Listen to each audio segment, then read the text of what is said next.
As the House moves full steam ahead with the impeachment inquiry, Donald Trump Jr., of course, continues to defend his father. In his new book, Triggered, How the Left Thrives on Hate and Wants to Silence Us, Don Jr. digs in on what he calls the tricks being used to smear conservatives. Earlier this week, I sat down with Trump Jr. over at the Trump Hotel. We discussed his book, The State of the GOP, and his father's re-election campaign. Let's take a listen. Mr. Trump, thank you so much for joining us. We really appreciate it. Good to be here. Yeah, so you've got this new book out, Triggered. Tell us a little bit about why you wrote that book and what's in it.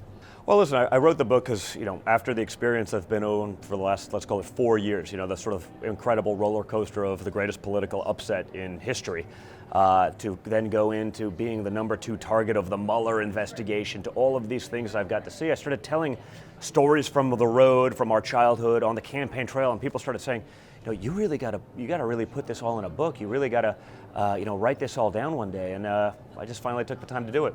Mr. Trump, you've emerged yourself as kind of a figure in the conservative movement.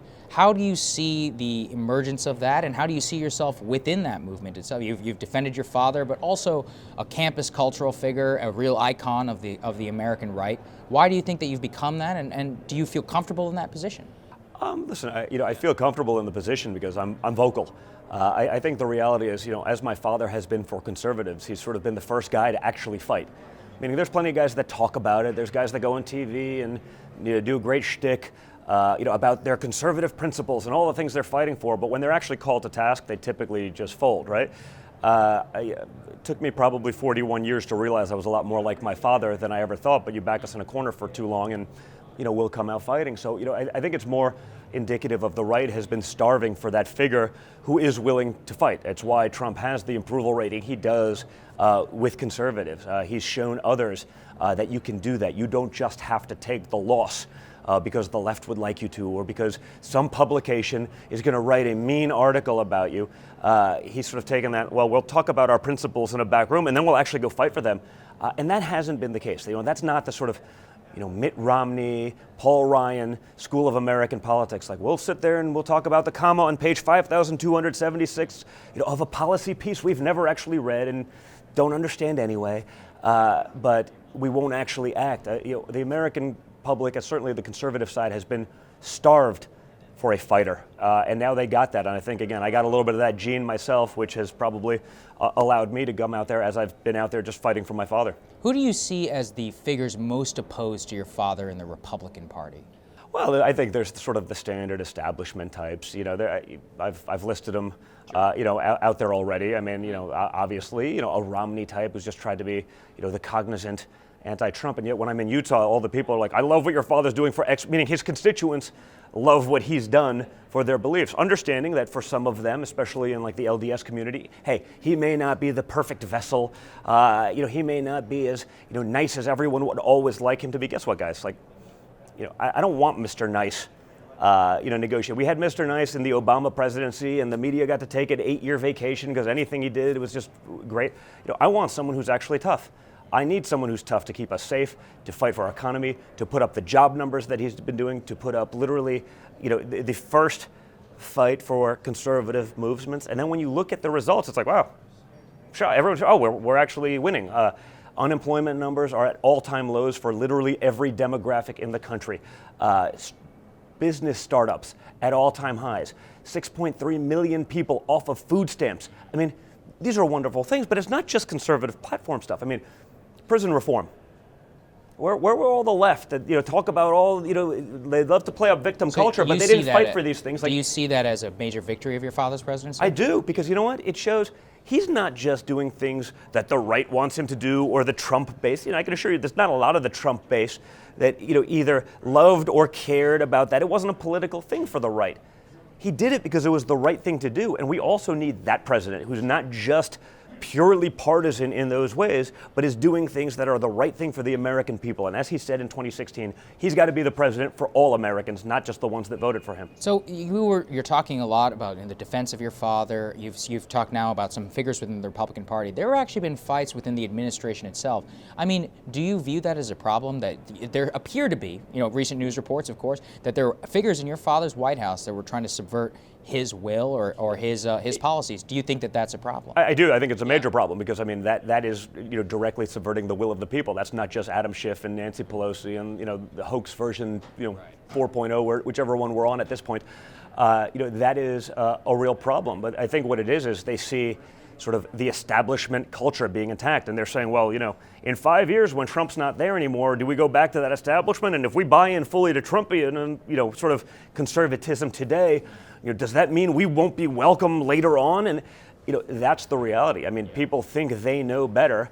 They haven't done it. They were never elected, but they think they know better. But it's really more about covering their future in sort of the uncertainty of what happens after the age of Trump. Right, and as we speak, there's actually a new book, the anonymous author, of course, right? He's come out, apparently record pre-sale numbers. Do you have a message for that anonymous author? Well, man up, come out. Just, say it. The reality is, I mean, I've already seen some of the things when even the New York Times gave it a review, like, I don't know, when the New York Times is eye-rolling on a thing that's obviously set up to be a hit piece on Trump, you see that. I mean, Mike Pence was obviously very active in, trying to exercise the 25th Amendment to throw out I don't know, man. I spent a lot of time with Mike Pence. Mike Pence is the first guy, if something happens in my family or to my kids, I mean, he's the first guy to call me.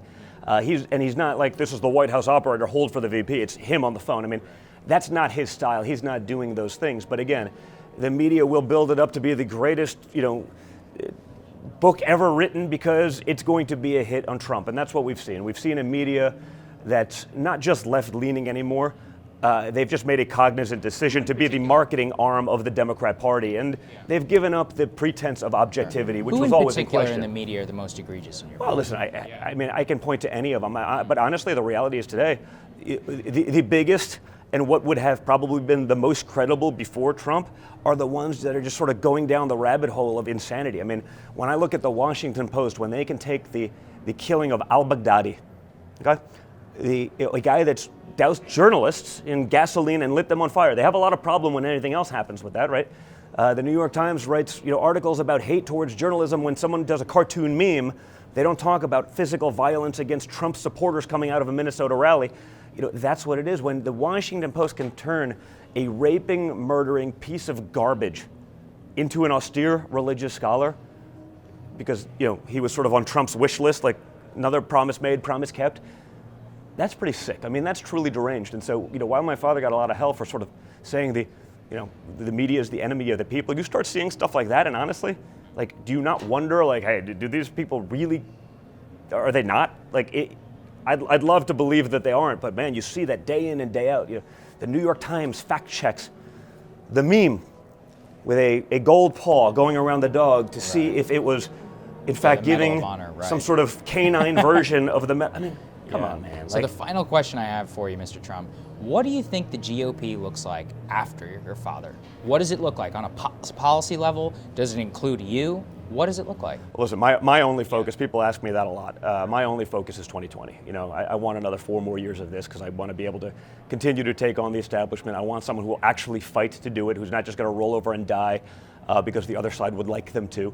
And the future of the GOP, I think if they want to win elections, they're going to have to get that way themselves. There are guys that are doing it. There are people that are emerging that are willing to sort of take that fight to the people. And then there's those Who do you think those guys are? Well, listen, I think it should be self-explanatory. Sure. And then there's those that are willing to go on, on TV every night and give a great speech, but then do nothing. And so I think the future of the GOP is going to be men of action who fight, not men of talk who talk about fighting. Well, thank you so much for joining me, sir. I really appreciate it. Thank you, man. Appreciate it.